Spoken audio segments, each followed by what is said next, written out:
Good morning, good afternoon, or good evening, wherever you are in the world. Welcome to Roots Tech Connect 2021, and welcome to this class on getting started in South African research. Now, I think that there are two things that we need to do before we jump into research in a new area. The first thing is know your location, and the second thing is know your records. Now, why do I say that? I see a lot of people jumping into researching their South African ancestors. They're very excited to find that they have someone who was born in South Africa or who went to South Africa over the years, and they jump right into a search engine and put in a name and get really frustrated when they don't get a result. And I think this is because you're researching without a little bit of background. It's really important you know your location and you know the records. Now, part of knowing your location is obviously to look at a map. And genealogists, we love maps. So look at historical maps of South Africa. Compare them to a modern day map. Have a look at how the boundaries changed. South Africa has experienced a lot of change in the last few decades. Provincial boundaries have changed, and that means that we need to understand that. Why? Because, well, that's going to affect where the records are held. In South Africa, genealogy records are kept on the local level. On the left is a map of South Africa as it was in 1910. This was at the time of the Union of South Africa, and so we have our 4 original provinces there. But by 1994, some changes were made. Some of those provinces were divided, and the result was 9 provinces. Again, it's important to know that because that affects where the archives are and where the records are held that you might be searching for. There are 6 main archive locations in South Africa, and then there is a National Archives database which can be searched online. This is more of a finding aid. It doesn't contain any original images of documents, but what you would do is use the information that you would gain from search on the National Archives database site and then take that either to the archives yourself to locate the document, or ask somebody with boots on the ground in South Africa to go to the archives for you and locate that document. And I'll be talking a little bit more about that National Archives database in another one of my talks that I'll be giving, and that one is called Online Resources for South African Research. Now, as important as it is to understand the geography of the place that you're researching in, it is equally important to understand the history of the area. Remember that historical events created records. So, for example, the Boer War in South Africa created records like military service records, prisoner of war registers, medal rolls, casualty lists, concentration camp lists, things like the large-scale assisted immigration schemes, such as the 1820 settlers. Those, again, created a lot of genealogically rich material for us to sort through.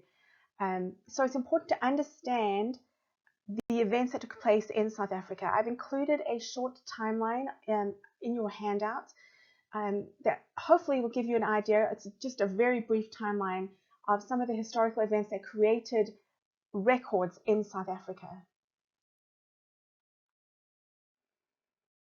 Now, just a quick tip that I wanted to give you. When you're starting to research in a new area, or even when you just want to brush up on your knowledge of events or records in an area, take a look at the Family Search Research Wiki. This is a great place to start. Go to familysearch.org, click on the search menu, and then at the bottom of the drop-down screen, you'll see it says Research Wiki. Click on that, and you'll be taken to a screen which looks like the one that you see on the slide in front of you. You can either type in the box, the search box, the word South Africa, so that you can search there by place or by topic, or you can just click on the map of Africa. And you'll be taken to a page with everything that Family Search has for South Africa, all in one place.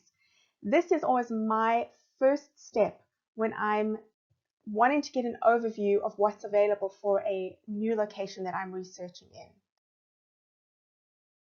So now that you've got yourself feeling a little bit comfortable with the location that you're researching in, you've looked at maps, you understand the boundary changes, you've looked at some history and the historical events that could affect record creation, now you need to know your records. So what do I mean about that? What I mean is that you need to know what records exist for a particular location before you jump in and start searching. For example, if you are looking for an online birth certificate for someone born in South Africa, you're going to get frustrated very quickly because they don't exist online. Same thing goes for a census document. A lot of people who are used to working with census documents and tracking their family through the census in that way, I've seen those inquiries. They will look for their family on a census in South Africa and get very frustrated, not realizing that there are no census documents for South Africa. The censuses that were taken were for statistical purposes only and were then destroyed afterwards, and there's no information kept on individuals or families. So it's important to first know your records. Take a look at the description of the record collection. Does it cover the years that you're looking for? Those are important things to know so that you don't get frustrated. Now, as you're beginning research in South Africa, I think there are three main record groups that you'd want to be looking at. The first one is civil registration, and then the very important church records and probate records. So we're going to take a look at each one of those. As you can see in the table on the screen, civil registration in South Africa began at different times. The earliest are Cape marriages from about 1700. And as I mentioned, birth certificates are not accessible online. They're kept by the Department of Home Affairs. They're not accessible to the public. You can try to order a certificate from them, but you usually need to provide all the information to them. And oftentimes that's the information that we're missing. And so it can be a little frustrating at times. Civil birth registers in the archives do exist, but they likely won't be published online anytime soon. Recently, though, the Cape Archives did open those registers to the public for viewing, but as far as I know at this point, none of the other regional archives have done so. What is really fortunate for those of us researching in South Africa is that FamilySearch.org has been digitizing marriage and death certificates, and many of those are freely available online. Now, church records are probably where you're going to be spending the most time when you're researching in South Africa. They are a very valuable source of information, consisting of baptism, marriage, and some burial records, as well as church membership books. The Dutch Reformed Church was the first official church in South Africa, established about 1665. After that came the Methodist and Anglican churches as we see the British move into South Africa, and then the Catholic Church was established a few years after those. What is important to understand is that, as I mentioned before, FamilySearch has been digitizing these records, and almost every week new records come online at FamilySearch.org. Now be aware though that if you go to FamilySearch and you do a straight search, meaning you just add your names to that search box, that means you are searching their indexed record collection. FamilySearch has indexed records, and they have records that they call image-only collections. The image-only collections have not been indexed yet, so they're not searchable by name. So it means that you can still go look at them, but you would have to then be actually searching page by page through those records. So on your screen is an example of an early baptism record. It's from 1727, written in the Old Dutch, and it tells us that on the 27th of July, Johannes Arnoldus was baptized. His father was Johannes Botma and his mother Anna Maria Kleinsman. Really wonderful. We get that maiden name in there. We know as genealogists we are always on the look for those maiden names. The witnesses are given, and in South Africa, very often those witnesses are close family members like grandparents or aunts and uncles. And then we can read the names of the witnesses there: Cornelis Hempken and Katharina Kreinbachen. So here's another quick tip for you. It is really important to know your ancestors' religion. It is going to direct your search in those church records. Like I mentioned, the Dutch Reformed Church was established about 1665, but don't be caught out thinking that your British ancestors wouldn't appear in these records. The Dutch Reformed Church was the only official church until about 1778. And so many British families would have had their children baptized in the church because there was no other available. So on your screen, you can see an example of an original 1879 marriage register. This is in the Dutch Reformed Church. In fact, it's in that beautiful church that you see on the screen there in Dordrecht, Eastern Cape. Lovely original signatures you can see for Samuel Stevens and his bride, Susan Elizabeth Hine. This is a great example of a handwritten marriage register. Church membership records, these can be very valuable, particularly in the Dutch Reformed Church, where you had to be voted into membership. So when you left an area, then you had to be voted in again in your new parish. So these membership lists can be a really good source of information on our ancestors and their movements. This example comes from a collection of membership records for the Black Dutch Reformed Church of South Africa. And you can see that word highlighted in yellow, Lidmaten, which means membership. And this is the membership register for Standerton in the Transvaal in 1903. And I've enlarged the entry that we're looking at. This is for Elizabeth Madekhan. You can see her there with the underlined with the purple line. Now she had moved to Leeuwkraal, which shows us that information in the green circle, in May of 1905. It tells us that she went to the Wesley Church, that's in the bottom green circle, so most likely the Wesleyan Church. And it also tells us on the far side of the screen there in the circle that she left zonder attestat, which means without certificate. Now when someone left one church, they would be given a certificate to show that they were a member in good standing, and then they would provide that to their next pastor or priest. But in this case, a little bit of extra information about Elizabeth is that she left without that particular certificate. Now these membership registers, they are online at Family Search, and these are really just a wonderful source for placing an ancestor in a certain place at a certain time. These make for good census substitutes because remember, we don't have census documents in South Africa. So these membership registers become really vital. A quick note about cemetery registers or burial registers in South Africa. Cemeteries can be found online. You can certainly go to places like Find a Grave or Billion Graves. But the best place that I believe, in my opinion, to locate photographs of headstones is undoubtedly through the Genealogical Society of South Africa, their virtual branch. They have a project called the Gravestone Photo and Inscription Project, which currently has about 860,000 photographs in its collection, freely available to search online. What is important to note is that until fairly recently, South Africa was a country of farmers. So many graves are rural, they are on the farms. And this project has gone out and captured many of those gravestones, which were unlikely to be found in any other place. Burial registers do exist for some places, some municipal cemeteries in South Africa. Not many of them are online, but they can be particularly helpful if no gravestone exists.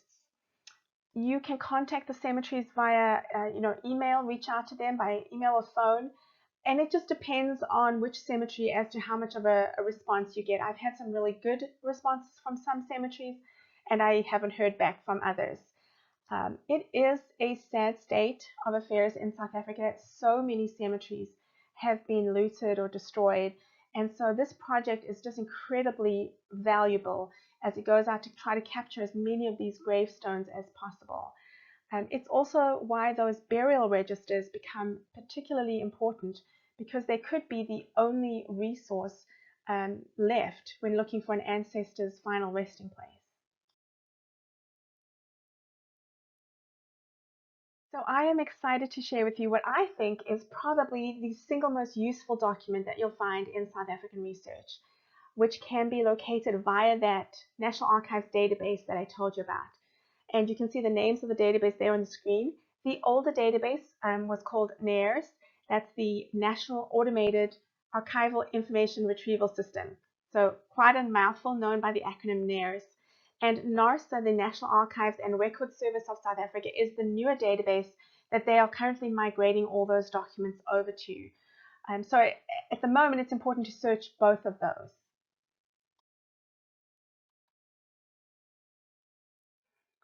Now, I wanted to give a shout out to a genealogist by the name of Matthew Bodie, who has put together this incredibly useful YouTube video on how to use NARES or NARSA together with Family Search to locate those original images of documents.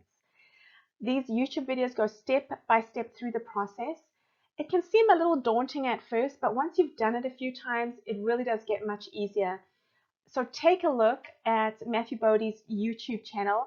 He has a lot of other videos on there, all particular to South African research, really excellent, so worthwhile if you're wanting to become proficient in researching in South Africa. So let me show you an example of a death notice. You can see it there on your screen. This is the death notice for Christina Elizabeth Eberhard, and there's a picture of her. I love to put a picture with a document. It just makes it seem more real to me. This is my great-grandmother, and I've gone ahead and actually enlarged the death notice so that we can look at the incredible amount of information that can be found. So on the screen, you can see the top half of the death notice for Christina. The first thing that you'll notice is that we are given her maiden name, Christina Elizabeth Eberhard, born McIntosh.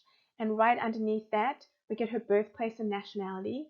She was born in Knysna in the Cape Province, and her nationality was European. Right underneath that, some wonderful information. We get her father's name, William McIntosh, and her mother, Elizabeth McIntosh, with her mother's maiden name, born schoolbred right there. We also get a little bit of information here about William and Elizabeth, that they're both deceased, and both of them lived in their lifetime in Knysna, in the Cape Province. So what this means is that they were not born in Knysna, but they lived for most of their lifetime there, and that is true. Both were born in Scotland, but lived most of their adult life in Knysna. Underneath that, we get the age of the deceased, 85 years and 10 months. So if we didn't have a birth date, we could work out an approximate birth date with that information. We get her designation of occupation, and that is a housewife, pretty standard for those days. In fact, Christina was a pretty astute businesswoman. Her and her husband separated, and she ran a shop, a store, from the front room of her home in order to provide for herself and her children. We get her ordinary place of residence, which was Knysna, and then we get some information on whether she was married, widowed, etc. Tells us that she was married, and then look at this extra information here. She was judicially separated by order of the Supreme Court, and we get the place, Cape Town, and the date. This is great information if you're going to go look for a divorce record. We get a little bit of information about her spouse, or her ex-husband in this case, that his name was George Eberhard, and that he had died previously to her. He died on the 13th of October 1922. Again, look at that information. If we're going to go and search for records on George Eberhard to try to find his death notice, we have a date of death there. We have the place of their marriage, which was Port Elizabeth, and then right underneath that, the day that Christina died, which was the 28th of September 1942, and that she died in her usual place of residence, which was Knysna. Now this is the bottom half of the death notice, where we get the information on any children.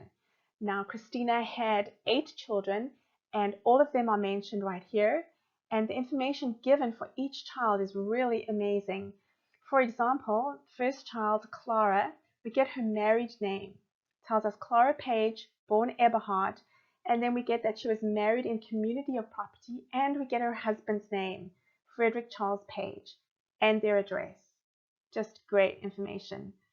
If a child had been deceased before the mother, in this case before Christina, her daughter Christina, married name given to us again, Kewen, was deceased, and again we get her husband, Gil Kewen, and an address. If a child had died as an infant, as in number 5 for George, he died when he was about 2 years old, that information is given too. If a child was widowed, we get that information for Jessie here, Jessie Goss, that she was widow at the time of her mother's death.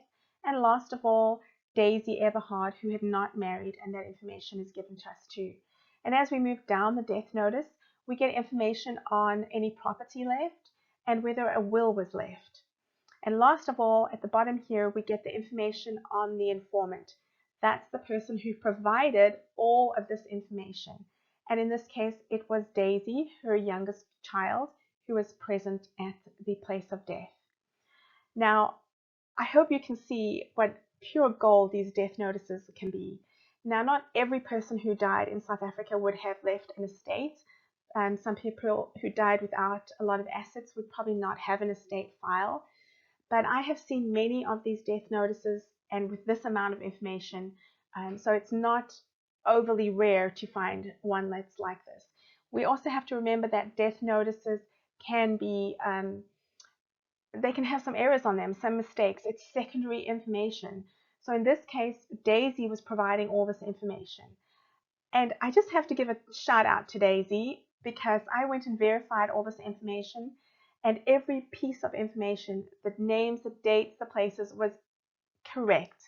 So Daisy did a really incredible job. But it is important to know that sometimes that there may be children missing or a date may be wrong on that information.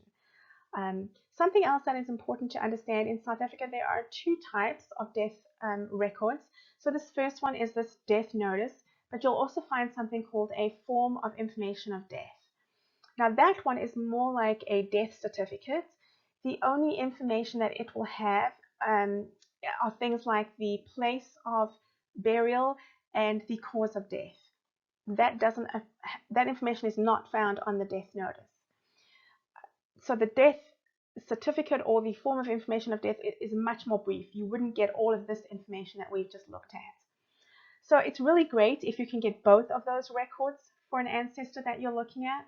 But if you had to choose, and we really hate to choose, don't we? But I would always go for the death notice because I think you have a better chance of getting a whole lot more information that way.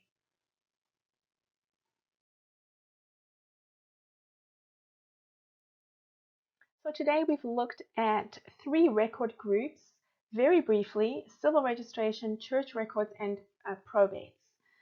Those are really your basic records that you would start out with, but there are other record sources available for South Africa. Some other major groups would be passenger lists, immigration records, military records, and compiled genealogies. And we didn't have time to go into all of those, but please look at your class handout.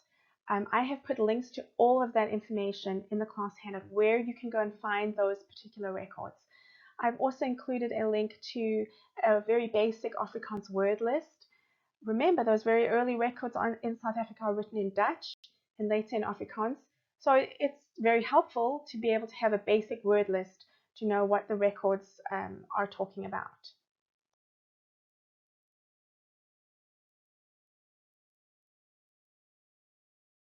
Thank you so much for joining me today. I hope that I've given you some food for thought as you start researching in South Africa, that you will think about knowing your location first and knowing your records before you just jump into a search for your ancestor.